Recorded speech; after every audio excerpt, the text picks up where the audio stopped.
When Bob, when his son was around 14 or so, which is in the film, the son is a 14-year-old, around that time, I don't remember exactly, the Odenkirks had a home invasion in their home, and everyone was safe.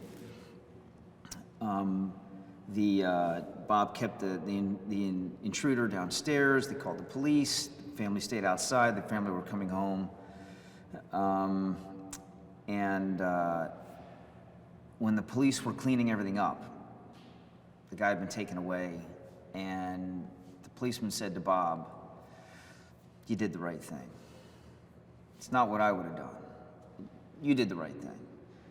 And the other cop came along and said, "Just stop it. Don't pay attention to him." And apparently that really messed with Bob's head. And he came in and shared it with me. We certainly talked about the home invasion. He shared that with me.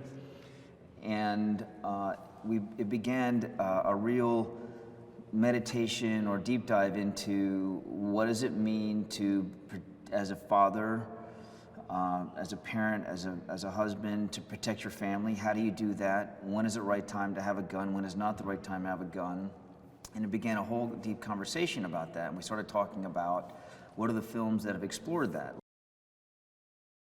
Because Bob comes from comedy, Bob's inclination was to find a friend of his who writes comedy, and they would write it together. And I was one of those voices, kept on saying, it's exactly what we don't need. We have you're gonna bring your character work. We need an action guy. We need the guy who writes John Wick, the guy who writes Taken. Literally, we need that writer to write this film who knows what a third act is in an action film. And high on that list was this writer named Derek Kolstad, who wrote the first 3 John Wick movies. He's responsible for really architecting that trilogy. And he was a huge Bob fan from Bob's Mr. Show days, which so many people are, and got what we were doing, got the idea of doing a different approach to an action film, a more character-based action film. I've always called this film, my working reference is American Beauty meets Taken. It's a real treatise on the state of suburbia, and it's an action film. Bob is someone who seems to be someone who people connect with on a human level, and they feel what he's feeling. And so when he walks onto that bus and chooses not to leave the bus and turn around and take these guys on, there is a, oh my God, there is a, you gotta be kidding me. There is a suspension of what's actually gonna happen here that isn't gonna be the case with your typical action star. So it's the notion of an everyday guy, me, you, put in a position to watch myself actually beat up the guys I really wanna beat up. And not knowing if I'm gonna win or get myself killed.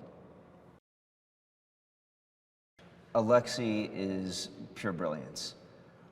Ilya knew, I don't know how well he knows him, but knew of him certainly from Russia. He apparently is an incredibly well-known actor in Russia, living in Toronto.